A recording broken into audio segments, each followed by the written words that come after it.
नमस्कार दोस्तों, मैं विकास कुमार बायोलॉजी का चैप्टर मैं स्टार्ट कर रहा हूँ। आज मेरा पहला दिन है। आप सबका मैं स्वागत करता हूँ इस यूट्यूब चैनल पर। इस दमदार और जानदार चैनल पर आप सभी को हार्दिक स्वागत है। तो जो दोस्तों की आज चलिए हम नया बैच का स्टार्ट करते हैं और आगाज़ पूरे रन के साथ करेंगे। तो चलिए दोस्तों हम स्टार्ट करते हैं अपने बैच को सिलेबस के साथ। सबसे पहले तो हम बात करेंगे जीव विज्ञान की। तो जीव विज्ञान किसे कहते हैं? तो जीव विज्ञान विज्ञान का वह शाखा है जिसके अंतर्गत जीवधारियों के बारे में अध्ययन किया जाता है। और जीव विज्ञान जो दो शब्द बायोस तथा लॉजिक्स से मिलकर बना होता है, जहाँ बायोस का अर्थ होता है लाइफ यानी कि जीवन, तथा लॉजिक का अर्थ होता है टू स्टडी यानी कि अध्ययन। चलिए दोस्तों, अब हम सबसे पहले सिलेबस को नोट्स करना है, क्योंकि सिलेबस आपके रीढ़ की हड्डी बनेगी। क्योंकि सिलेबस ही नहीं रहे होगा तो आप पढ़ोगे कैसे? सिलेबस के आधार पर ही टॉपिक का डिवाइड किया जाता है। अगर जो टॉपिक से कैसा सवाल आता है और हमारे सिलेबस में कौन कौन से टॉपिक है। सबसे पहले टॉपिक है आपके दोस्तों वर्गीकरण, जो अपना आज शुरुआत करेंगे। वर्गीकरण में दो वर्गीकरण पढ़ेंगे। सबसे पहले तो ये दोनों हम पढ़ेंगे, जंतु का वर्गीकरण और पादपों का वर्गीकरण। और दोस्तों यहाँ से लगभग सवाल पूछे जाते हैं, आप पीछे का क्वेश्चन पेपर लेकर देख सकते हैं। इसके बाद हम बात करेंगे दोस्तों पादपों एवं जंतुओं का आर्थिक महत्व। तो इसमें बात करते हैं पादप और जंतु का आर्थिक महत्व। इसमें ध्यान रखना है कि पादप खाद्यान्न प्राप्त करने वाले जो पौधे होते हैं, जिसे औषधि महत्व वाले पौधे, पादप दलहन वाले पादप, जिनसे वे पदार्थ जैसे चाय कॉफ़ी ये प्राप्त होते हैं। औषधि महत्व जिनसे दवाइयाँ बनाई जाती है वे कौन से पादप हैं, ये सब पढ़ेंगे इसमें। और इसमें ही है जंतु का आर्थिक महत्व। जंतु का आर्थिक महत्व क्या होता है? तो जंतु के आर्थिक महत्व में हम पढ़ेंगे जैसे रेशम कीट पालन हो गए, मधुमक्खी पालन हो गए, कुक्कुट पालन हो गए, ऐसे बहुत सारे सवाल हम पढ़ेंगे इसमें। इसके बाद नेक्स्ट टॉपिक है पादप कायिकी। ये वाला हम पढ़ेंगे पादप कायिकी, जिसमें प्लांट मॉर्फोलॉजी कहते हैं जिसे। पादप कायिकी में जिसे हम कहते हैं एक प्लांट मॉर्फोलॉजी, इसी में कहते हैं, जिसमें पादप में पोषण हो गए, पादप में श्वसन हो गए। इसके बाद पढ़ेंगे पादप में जनन, पादप के प्रमुख भाग क्या होते हैं, पादप उत्तक क्या होते हैं। उसके बाद पढ़ेंगे इसमें पादप रोग क्या होते हैं, जैव प्रौद्योगिकी एवं उसके अनुप्रयोग। उसके बाद जैव विविधता होते हैं, पक्षियों का अध्ययन होते हैं। उसके बाद कोशिका एवं आणविक जीव विज्ञान।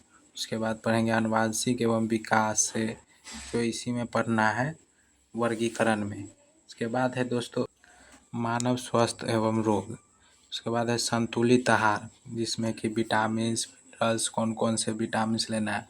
उसके बाद है मानव शरीर की विशेषता।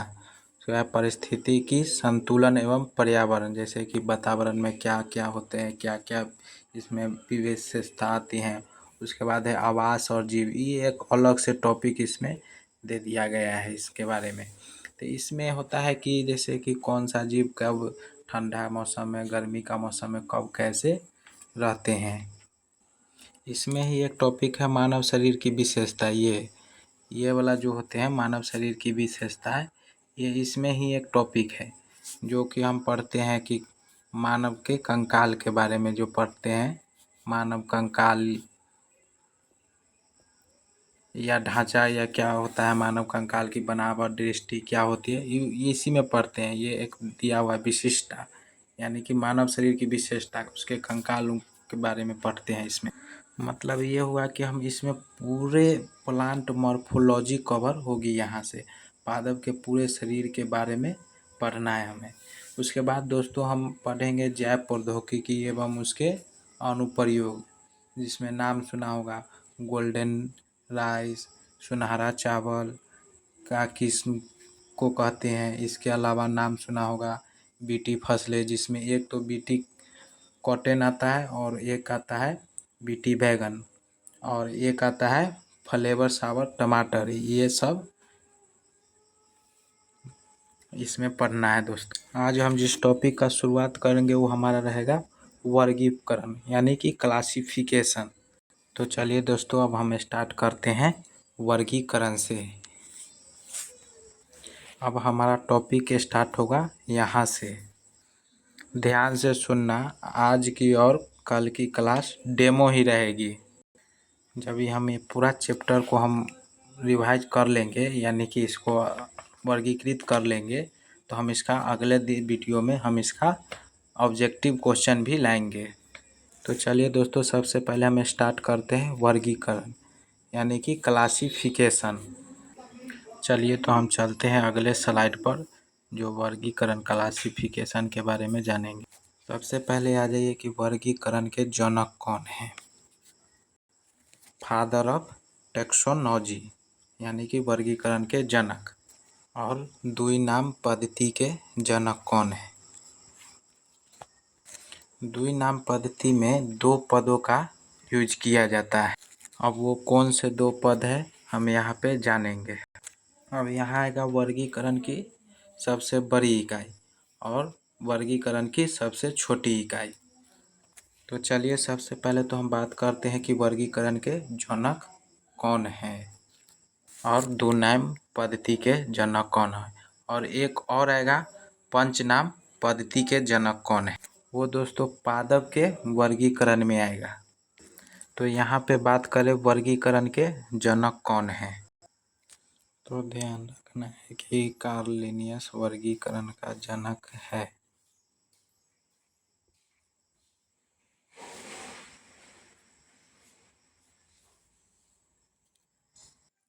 इस सवाल बार बार पूछे जाते हैं कि वर्गीकरण के जनक कौन है, द्विनाम पद्धति के जनक कौन है। तो दोस्तों हम बात करते हैं द्विनाम पद्धति के जनक के। तो द्विनाम पद्धति का जनक भी कार्ल लिनियस ही होता है, इनका भी वही है, ठीक ना। ये दोनों पॉइंटों का एक ही जवाब है, कार्ल लिनियस, ठीक ना दोस्तों। तो पहले हम बेसिक से शुरुआत करें दोस्तों, हम क्योंकि हम वर्गीकरण पढ़ रहे हैं। तो किसका वर्गीकरण पढ़ रहे हैं, पादपों का वर्गीकरण और जंतु का, दोनों का वर्गीकरण पढ़ रहे हैं। तो यहाँ पे दो जनक आ गए, जैसे वर्गीकरण के जनक कार्ल लिनियस और द्विनाम पद्धति के जनक भी कार्ल लिनियस को ही कहते हैं। अब दोस्तों आ जाते हैं वर्गीकरण की सबसे बड़ी इकाई कौन सी है। जब पादप और जंतु को वर्गीकरण किया जाता है तब तो उसकी सबसे बड़ी इकाई कौन सी है। जैसे आपने देखा होगा, जैसे हम जिस देश में रहते हैं, प्रांत है, प्रांत में जिस जिले है, जिले के अंदर छोटे कस्बे हैं, फिर गांव है, ऐसे करके छोटे छोटे इलाके हैं। तो बड़ा क्या हो गया, बड़ा एक कंट्री हो गया, जो वर्गीकरण की सबसे बड़ी इकाई उसी के आधार पर है। तो वर्गीकरण की सबसे बड़ी इकाई कौन सी होगी, तो दोस्तों सबसे बड़ी इकाई हो जाएगी इसका जगत। क्या हो जाएगी, जगत। तो वर्गीकरण की सबसे बड़ी इकाई जगत होती है। और वर्गीकरण की सबसे छोटी इकाई नाम आएगा क्या दोस्तों, जाति। क्या, जाति।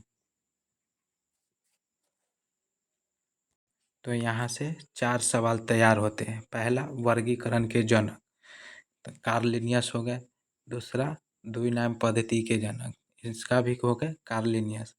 और दोस्तों अब आते हैं वर्गीकरण की सबसे बड़ी इकाई, तो इसका क्या हो जाएगा, जगत।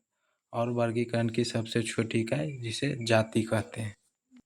अब देखो हम वर्गीकरण की बात कर रहे हैं। अब वर्गीकरण कितने प्रकार के होते हैं, तो हम चलेंगे नेक्स्ट स्लाइड में वर्गीकरण के प्रकार जानेंगे। चलिए दोस्तों, तो हम जानते हैं वर्गीकरण के प्रकार। तो वर्गीकरण के दो प्रकार होते हैं, जिसमें एक होता है जंतुओं का वर्गीकरण और दूसरा होता है पादपों का वर्गीकरण।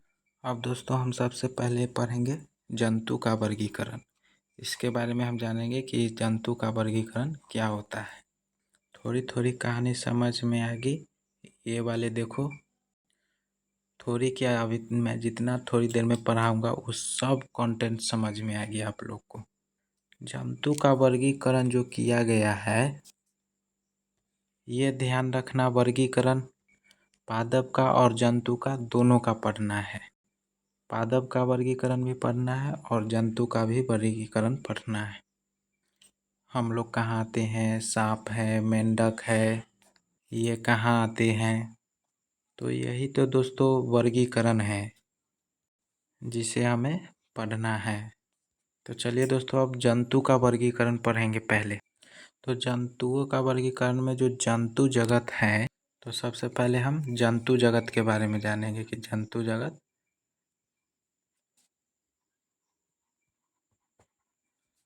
तो जंतु जगत को हम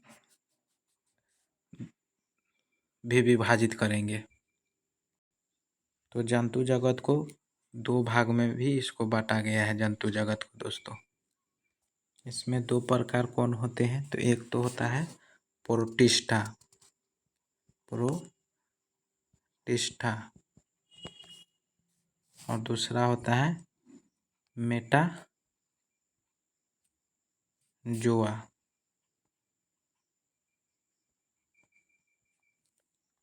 हम जंतु जगत के बारे में पढ़ रहे हैं, तब जंतु जगत को दो भागों में बांटा गया है। एक होता है प्रोटिस्टा, दूसरा होता है मेटाजोआ। जब पादप जगत पढ़ेंगे तो पादप जगत में भी आएंगे बहुत सारे विभाजित करने के लिए, जिसे पांच जगत बांटा गया है उसमें, जिसे पंच जगत कहते हैं। थोड़ा पढ़ेंगे लेकिन अच्छा पढ़ेंगे, और याद होना सबसे महत्वपूर्ण चीज़ होता है। अब चलो हम बात करते हैं इन दोनों में क्या फ़र्क है, जो प्रोटिस्टा क्या होता है और मेटाजोआ क्या होता है, और कौन से जीव इसमें आते हैं। तो प्रोटिस्टा में एक कोशिकीय जीव आते हैं दोस्तों, एक कोशिकीय जीव आते हैं जिसमें एक ही कोशिका होते हैं दोस्तों। क्या बोलते हैं इसमें, एक कोशिकीय जीव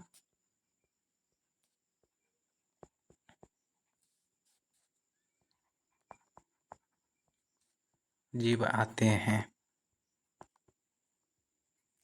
तो सबसे पहले तो ये ध्यान रखो कि प्रोटिस्टा और मेटाजोआ में क्या फ़र्क है। तो प्रोटिस्टा में केवल एक ही कोशिकीय वाले, यानी कि एक कोशिका वाले ही जीव आते हैं। और मेटाजोआ में कौन से आते हैं, तो मेटाजोआ में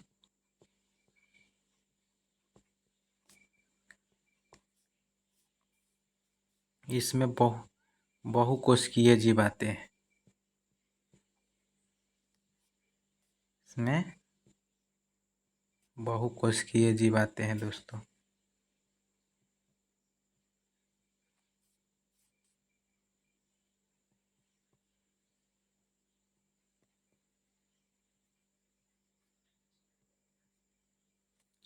ठीक है, तो आपसे पूछ लेंगे कि प्रोटिस्टा में कौन से जीव आते हैं। तो प्रोटिस्टा में जिसमें एक कोशिका होते हैं वो आते हैं प्रोटिस्टा में, और एक से ज़्यादा जो कोशिका आएंगे, जो एक से ज़्यादा उसमें अति होंगे, वो होंगे क्या, मेटाजोआ।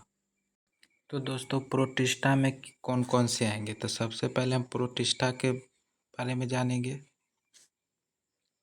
प्रोटिस्टा तो हम जान गए कि ये एक कोशिकीय वाला होते हैं, लेकिन इसमें कौन कौन से आएंगे अब वो हम जानेंगे। तो इसमें सबसे पहले एक नंबर में हो जाएंगे प्रोटोजोआ संघ, प्रोटोजोआ। तो आप बोलेंगे अब कि अब प्रोटोजोआ में कौन कौन से आते हैं। तो प्रोटोजोआ सब में एक तो अमीबा आएगा,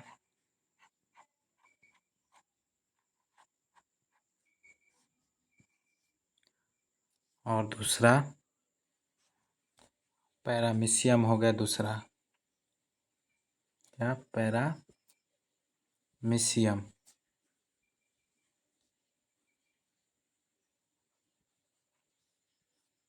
और एक हो गए यूग्लिना।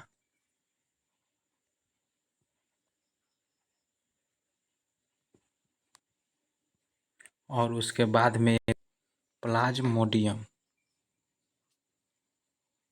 जिसे मलेरिया होता है।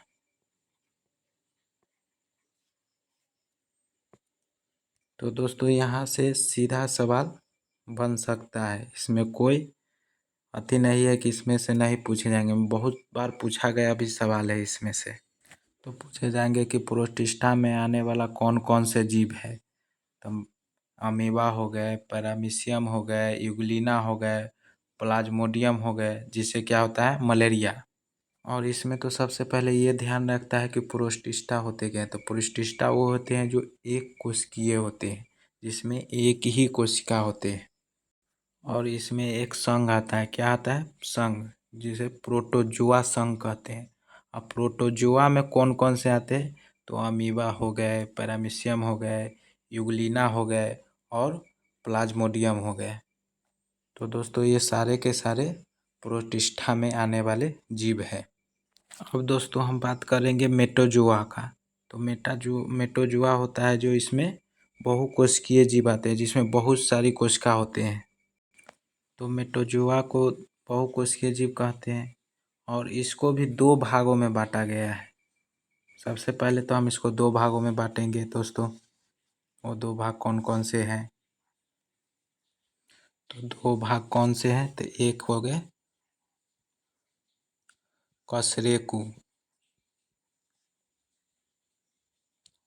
क्या हो गया कशेरुकी, जिस हिंदी में कशेरुकी कहते हैं और इंग्लिश में क्रोडेटा कहते हैं। और दूसरा हो गए अकशेरुकी,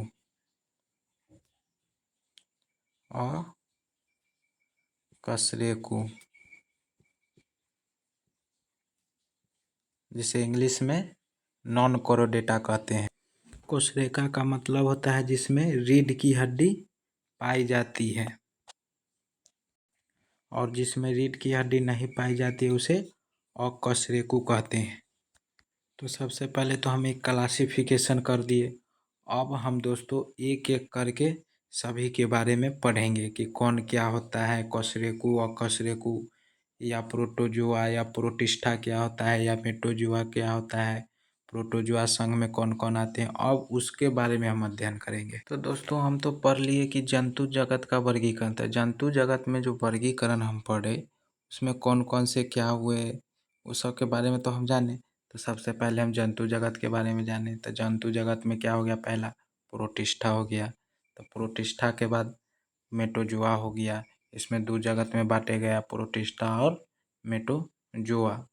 तो दोस्तों प्रोटिस्टा और मेटोजोआ के बाद हम इसका वर्गीकृत किए, जिसमें प्रोटिस्टा में इसमें एक कोशिकीय जीव आते हैं और मेटोजोआ में इसमें बहुकोशिकीय जीव आते हैं।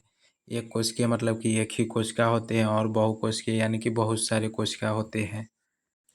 तो हम अब प्रोटिस्टा के बारे में जानेंगे कि प्रोटिस्टा में कौन कौन से आते हैं। तो प्रोटिस्टा में हो गए प्रोटोजोआ संघ के आते हैं। इसमें इसमें प्रोटोजोआ में कौन कौन आते हैं, तो प्रोटोजोआ जो संघ होता है उसमें अमीबा आते हैं, पैरामीशियम आते हैं, यूग्लिना आते हैं, प्लाज्मोडियम आते हैं। इसके बाद है दोस्तों मेटोजोआ। तो मेटोजोआ में कौन कौन आते हैं, तो मेटोजोआ में इसमें बहुकोशिकीय जीव आते हैं। इसको भी दो भागों में बांटा गया है। सबसे पहले कशेरुकी और दूसरा अकशेरुकी। तो कशेरुकी यानी कि जिसमें रीढ़ की हड्डी पाई जाती है, जिसे कॉर्डेटा भी कहते हैं, और अकशेरुकी जिसमें रीढ़ की हड्डी नहीं पाई जाती है, जिसे नॉन कॉर्डेटा कहते हैं। तो अब यहाँ तक क्लियर है। तो दोस्तों अब हम आगे की ओर बढ़ते हैं। तो सबसे पहले हम दोस्तों अब आगे हम पढ़ेंगे प्रोटोजोआ संघ। पहले सीरियल वाइज पढ़ेंगे, बीच में छोड़ के हम नहीं चलेंगे, एकदम टॉपिक वाइज टॉपिक एकदम पढ़ना है। तो चलिए दोस्तों अब हम आगे चलते हैं नेक्स्ट स्लाइड पर, जिसमें हम पढ़ेंगे अब प्रोटोजोआ संघ के बारे में। तो दोस्तों सबसे पहले हम पढ़ रहे हैं प्रोटोजोआ संघ। इसमें पूछेंगे दोस्तों, अगर ये किसी व्यक्ति क्वेश्चन पूछेंगे या एग्जाम में क्वेश्चन पूछे जाएंगे कि प्रोटोजोआ संघ में आने वाले जीव कैसे होते हैं, तो प्रोटोजोआ संघ में आने वाले जीव एक कोशिकीय होते हैं दोस्तों। ऐसे हम जवाब देंगे। और पूछेंगे किस में पाए जाते हैं, तो प्रोटिस्टा में पाए जाते हैं। तो दोस्तों प्रोटोजोआ संघ के अंदर हम बात करेंगे सबसे पहले, तो इसमें क्या पढ़ेंगे? सबसे पहले एक कोशिकीय जीव है।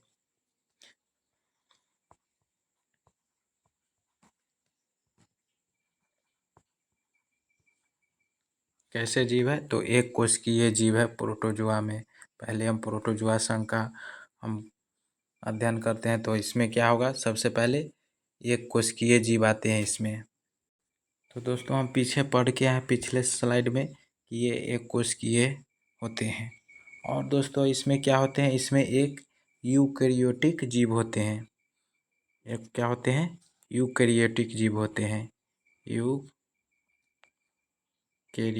जीव होते हैं। कैरियोटिक जीव।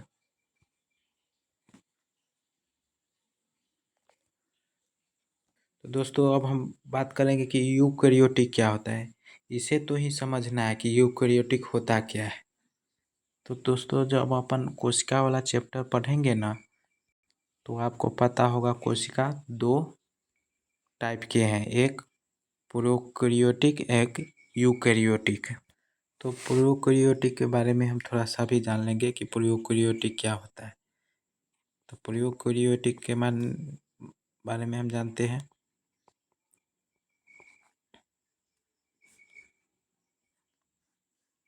तो प्रो से हो जाएगा पुराना,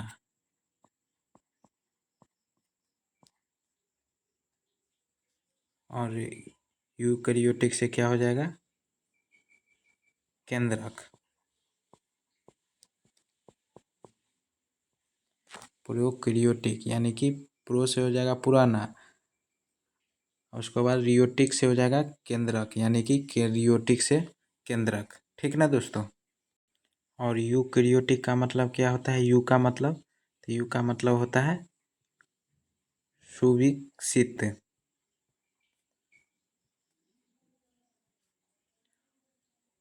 और इसमें कैरियोटिक का मतलब क्या होता है? केंद्रक। इसमें भी कैरियोटिक का मतलब ही केंद्रक ही होते हैं। ठीक ना दोस्तों? तो अब हम बात करेंगे प्रोकैरियोटिक, यानी कि इसके अंदर जो होते हैं पुराना, सबसे बहुत पुराने केंद्रक होते हैं दोस्तों, जिनमें अल्प विकसित होते हैं। अल्प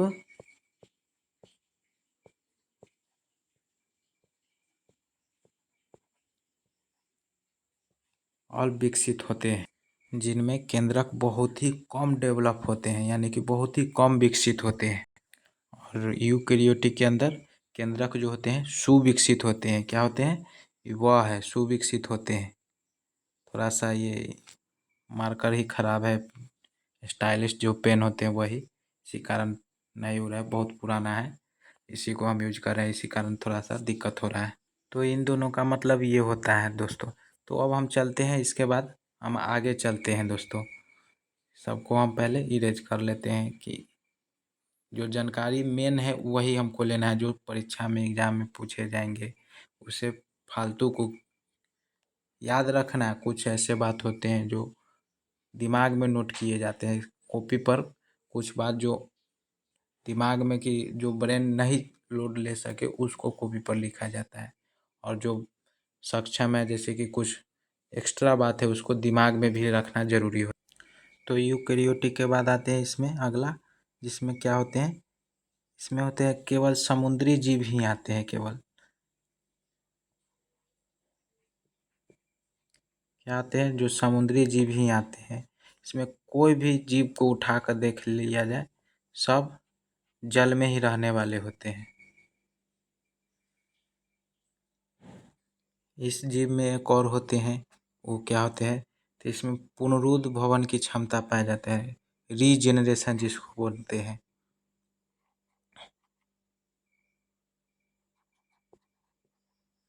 क्या? पुनरुद्भवन की क्षमता पाए जाते हैं।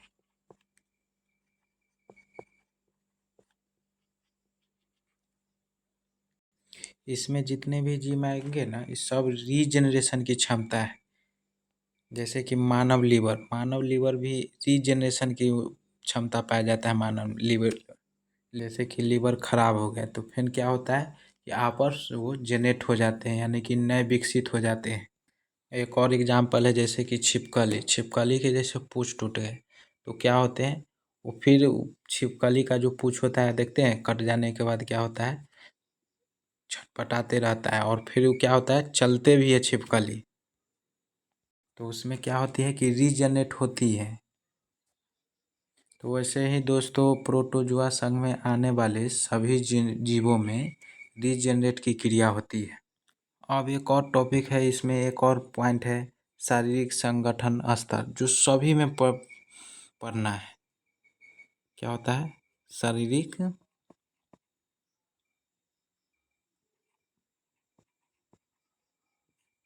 शारीरिक संगठन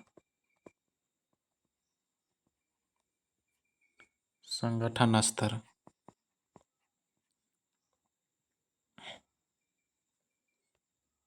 जिसमें एक क्वेश्चन बनेगा शारीरिक संगठन स्तर का। तो शारीरिक संगठन स्तर का मतलब क्या होता है, इसके अंदर जितने भी जीव आएंगे ना, उन जीवों का शरीर कहाँ तक बना होते हैं।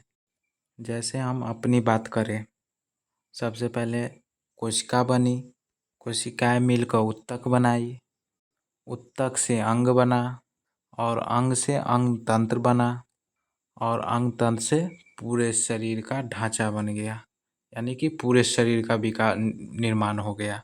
लेकिन इसमें क्या है, इसमें तो लिखा है एक कोशिकीय स्तर होते हैं इसमें, तो इसमें एक कोशिकीय जीव है जो उत्तक नहीं बना सकता है। तो इसलिए इसमें क्या होता है, शारीरिक संगठन स्तर में इसमें कोशिकीय स्तर यानी कि कोशिका तक ही सीमित होते हैं, इनमें उत्तक नहीं होते, यानी कि उत्तक इसमें बने नहीं होते हैं। तो देखो इसमें क्या क्या पढ़ा, एक कोशिकीय जीव है, दूसरा क्या है यूकेरियोटिक जीव है जिनमें केंद्रक सुविकसित है। तो कैरियो का मतलब होता है केंद्रक और यू का मतलब होता है सुविकसित, जो कि हम पीछे लिखा भी है, लिखे भी हैं। उसके बाद है ये सारे जीव जो होते हैं समुद्री जल में उपस्थित होते हैं। इसमें पुनरुद्भवन की क्षमता पाई जाती है, यानी कि रीजनरेशन की क्रिया होती है। अगर इनका पार्ट डैमेज भी होता है तो फिर रीजनरेशन होके नए पार्ट का निर्माण हो जाता है। फिर आता है शारीरिक संगठन स्तर, जिसमें इन जीवों का शरीर कहाँ तक विकसित होते हैं। तो दोस्तों ये कोशिका से आगे बढ़े ही नहीं हैं, इनमें उत्तक नहीं पाए जाते हैं दोस्तों। इसमें शारीरिक संगठन स्तर कोशिका तक ही सीमित रहते हैं, ये इसका सबसे दोस्तों बेस्ट गुण हो गया। अब चलो दोस्तों हम आगे बढ़ते हैं। इसमें गमन के लिए कौन से अंग होते हैं इसमें, यानी कि इसमें चलने के लिए कौन से अंग होते हैं। जैसे कि मानव के अंदर चलने के लिए क्या होते हैं, तो मानव के अंदर चलने के लिए पैर होते हैं अपन के अंदर। तो इसमें गमन के लिए क्या होंगे, तो इसमें गमन के लिए हो जाएंगे कूटपाद। क्या हो जाएंगे, कूटपाद हो जाएंगे इसमें गमन के लिए, यानी कि इसके चलने के लिए क्या हो जाएंगे, कूटपाद हो जाएंगे। ठीक है दोस्तों।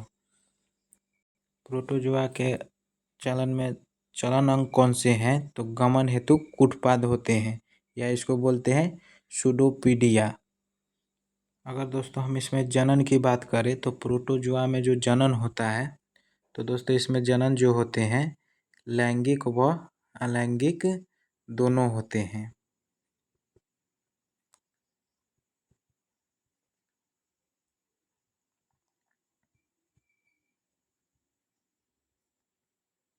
अलैंगिक क्या, जनन।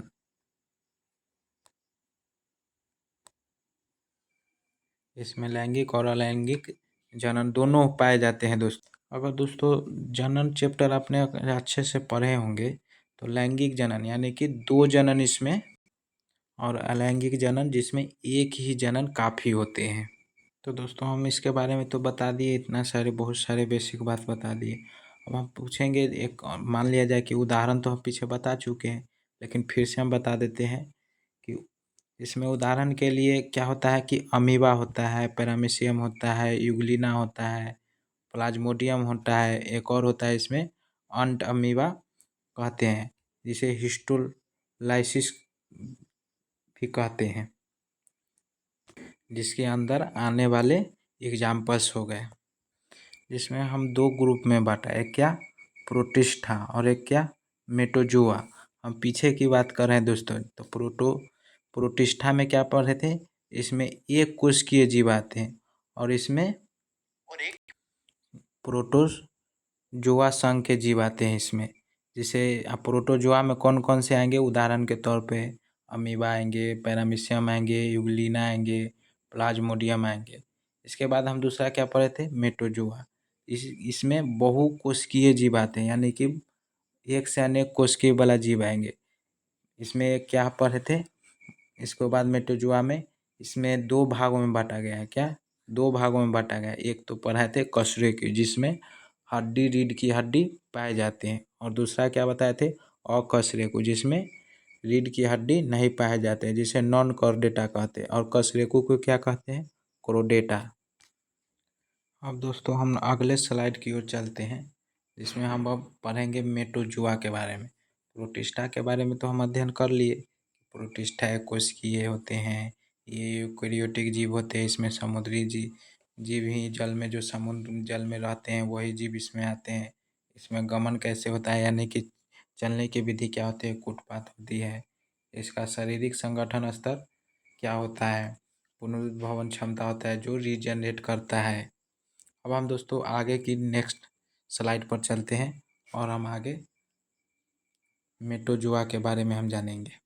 तो दोस्तों हम मेटोजोआ के बारे में हम पीछे बताए थे कि यह बहुकोशिकीय जीव आते हैं, क्योंकि दोबारा तो लिखना नहीं है, क्योंकि हम पीछे बता चुके हैं। तो इसमें दो भाग में बांटा गया था। पहला क्या था, कशेरुकी, और दूसरा क्या था, अकशेरुकी। यानी कि कशेरुकी मतलब कॉर्डेटा, अकशेरुकी मतलब नॉन कॉर्डेटा। तो अब हम इसको क्या होता है, अब इसके बारे में हम जानेंगे कि कशेरुकी क्या होता है, अकशेरुकी क्या होता है।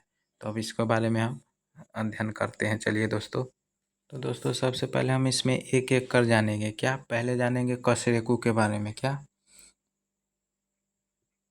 कशेरुकी के बारे में जानेंगे, यानी कि इंग्लिश में क्या कहते हैं, इसको कॉर्डेटा कहते हैं।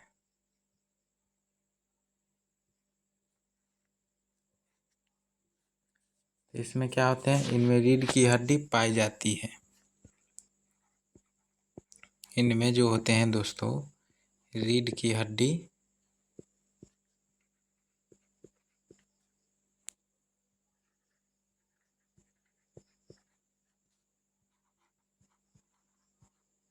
रीढ़ की हड्डी क्या होते हैं, पाई जाती है।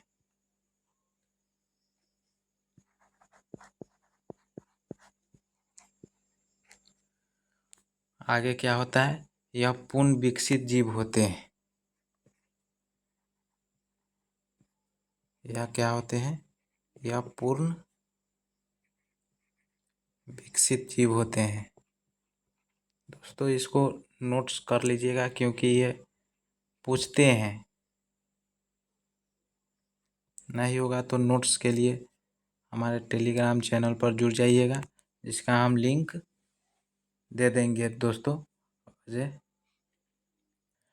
उसके बाद होता है दोस्तों, हम इसको और आगे नेक्स्ट में चलेंगे, क्योंकि इसमें स्पेस कम है, तो अगले में हम पढ़ेंगे।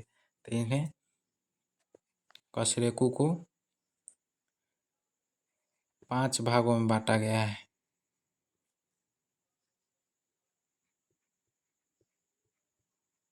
इन्हें 5 भागों में बांटा गया है।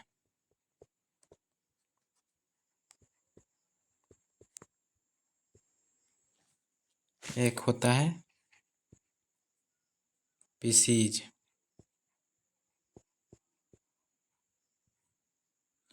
जिसे मछली वर्ग कहते हैं।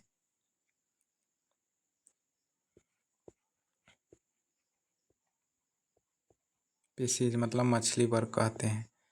दूसरा क्या होता है, दूसरा होता है दोस्तों उभयचर, जिसमें क्या आते हैं, मेढक। उभयचर में कौन आ गया, मेढक। तीसरा क्या है, एवीज। एवीज में क्या आ गया, पक्षी वर्ग।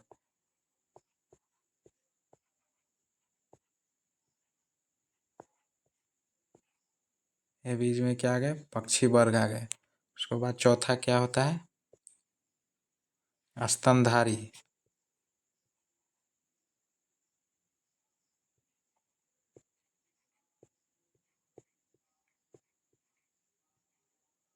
क्या हो गया, स्तनधारी, यानी कि इसमें मनुष्य, हम लोग आ जाते हैं दोस्तों।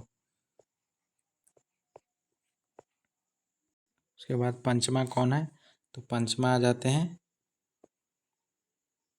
सरीसृप, जो रेंग कर चलते हैं। जैसे में हो गया सांप, छिपकली।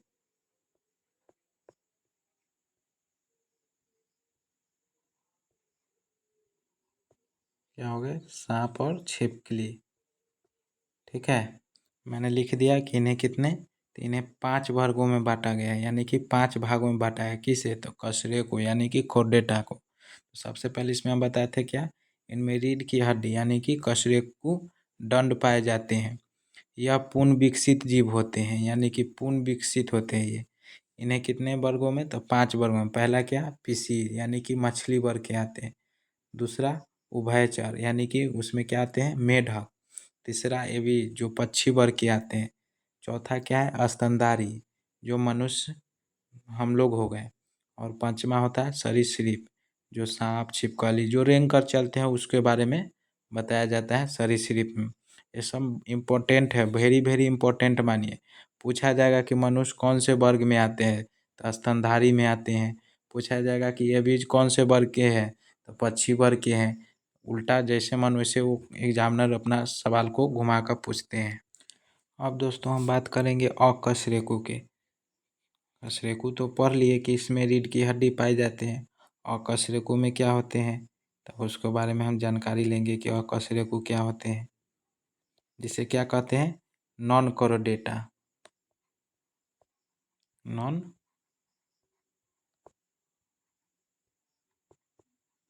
कोरोडेटा, तो इसमें क्या होते हैं, इनमें रीढ़ की हड्डी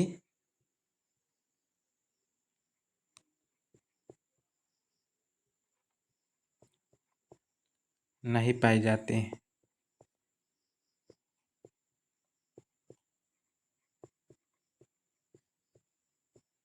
कशेरुकी में क्या था, कशेरुकी में रीढ़ की हड्डी पाए जाते हैं। और यह समुद्री जीव होते हैं। इसमें क्या होते हैं, समुद्री जीव आते हैं।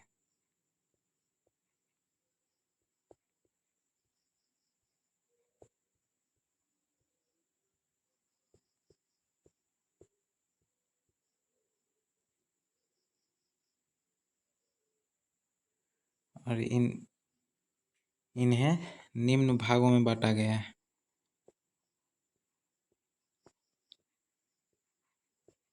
इन्हें निम्न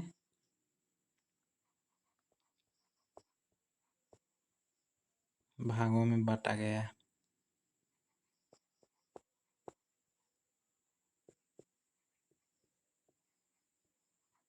इसमें एक है, सबसे पहले आ जाता है प्रोटोजोआ। क्या हो जाता है, प्रोटोजोआ। दोस्तों ये सब उतार लीजिएगा, नोट्स कर लीजिए अपना एक बढ़िया सा कॉपी में। और जो नोट्स चाहिए तो हम फिर टेलीग्राम चैनल दे देंगे, उससे आप अच्छा सा PDF आप ले सकते हैं। उसके बाद आता है दूसरा में पोरीफेरा।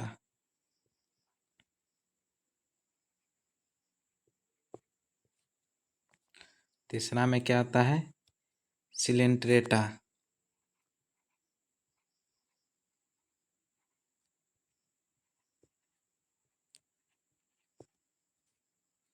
और 4 में क्या आ जाता है, प्लांटोहेलमिन्थीज।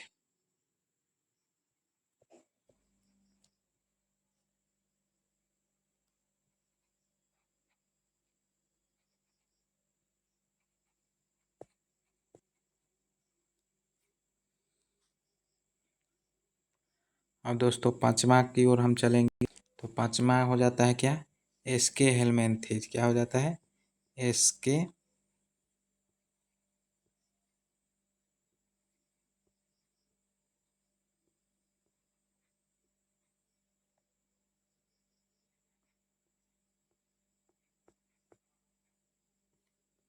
इसके हेलमेंथी हो गया, उसको बाद हो गया छठा क्या हो गया, ये पांचवा है दोस्तों, छठा हो गया ऑर्थोपोडा।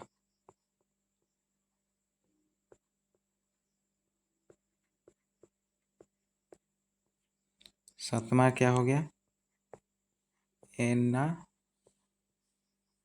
लीडा। और आठवां हो गया मोलास्का।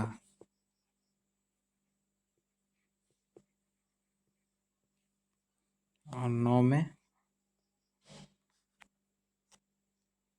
इकाइनोडोरमेंट। इकाइनोडोरमेंट।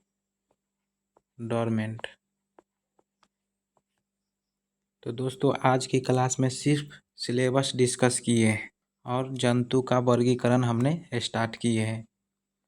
अभी पादप का वर्गीकरण छेड़ा कहाँ है, अभी तो अभी पूरा पूरा कहते हैं ना कि समुद्र ही अभी तैरना बाकी है दोस्तों। तो दोस्तों ये थे पूरा जंतु का वर्गीकरण। तो सिलेबस स्टार्ट करने के बाद क्या पढ़ा, तो सिलेबस स्टार्ट करने के बाद हम पढ़ा कि वर्गीकरण के जनक, क्या पढ़े, वर्गीकरण के जनक पढ़े।